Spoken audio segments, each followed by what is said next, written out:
1987 TV talent show Ibulaga as a child performer.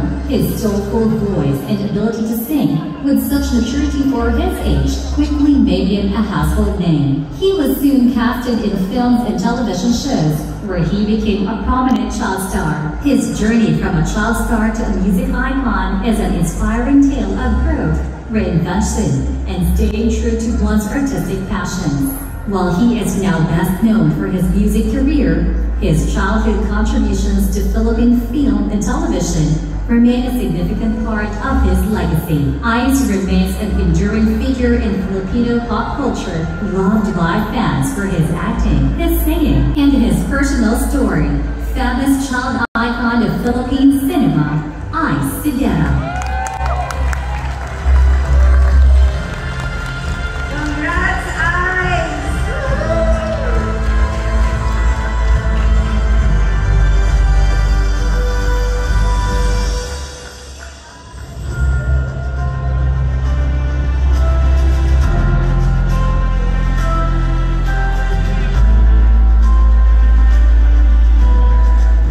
Magandang gabi po sa inyo lahat.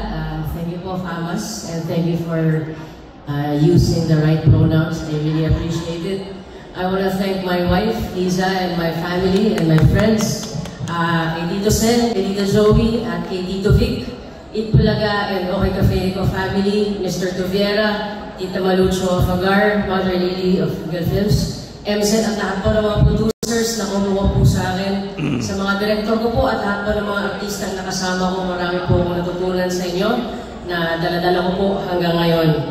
Sa akin pong eskwelahan, na-award din kanina, maraming salamat dahil natulungan niyo akong pagsabayan ng pag-aaral at ang pag-arte. At sa mga press po at sa mga fans na mula po noon at hanggang ngayon ay tumatangkilik pa rin, maraming salamat po. At higit sa lahat, ang award na ito ay idinededicate ko sa aking nanay at tatay. Maraming salamat sa inyo dahil hindi dahil sa inyo, wala ako dito. At lahat ng tinuro nyo sa akin ay nasa puso ko. I hope I make you proud every day. Maraming salamat po.